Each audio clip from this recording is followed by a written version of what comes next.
What's going on? Hope everybody's rocking and rolling out there. Hope this video lands well for you today. We had a really cool innovation session with one of our portfolio companies inside of Sila Labs, and my CTO made a comment, and it was something that he was sharing with another CTO of the portfolio company, but I thought it was just so relevant for you to learn as well.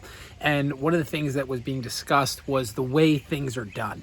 And we're building a tech product for a specific industry to help make the way things are done more efficient.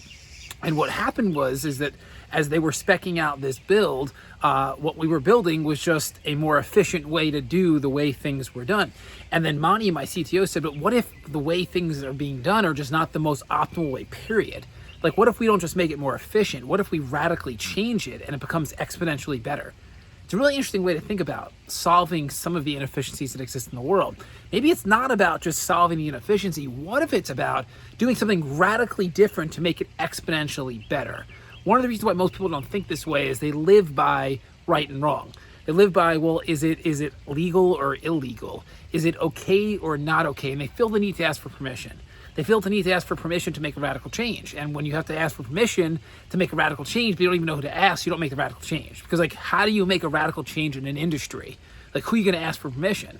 Like, nobody. You just need to be bold enough and courageous enough to make the radical change. So I'm sharing this with you because there's a really good chance that you've been following me and you're starting to think about, well, what would it look like if I became a tech entrepreneur? What would it look like if I co-founded a company with Sila Labs and with the entire organization we've established? And you might be thinking too linear right now. You might be thinking about, okay, this is how I do things and I could just get it done faster, or I could do it radically different to make an exponential change. I mean, it's such an interesting way to think about solving some of the world problems that exist. I don't believe that you can solve any problems with the same way that the problem was emerged with regards to your thought process. The only way you can solve the problem is to radically change and exponentially impact. And that's one of my challenges for you today. We had another meeting where we were talking about how to integrate this new virtual wallet that we're building, which is really cool, into all different products that we're currently bringing to market.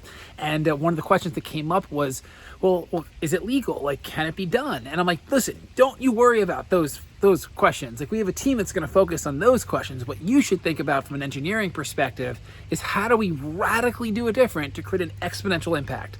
I'll have the other team worry about the legal side and the accounting side, but I don't want you to limit the way you're thinking because you're worried about the potential rules and regulations that don't even exist in the first place. Just build the most disruptive technology. And that's my challenge for you today. Create the most disruptive solution. Don't worry about asking for permission, right, wrong, legal, illegal. Listen, you're a good human being if you follow me, or you wouldn't be following me in the first place. So you're never gonna do something illegal, but you might find a way to do something so exponentially better that it creates impact that was never even feasible before. And that's what my hope and desire is for you. So be inspired, get out there and create real meaningful change. Stop playing by the rules, never ask for permission, and remember, together we achieve more. Bye for now.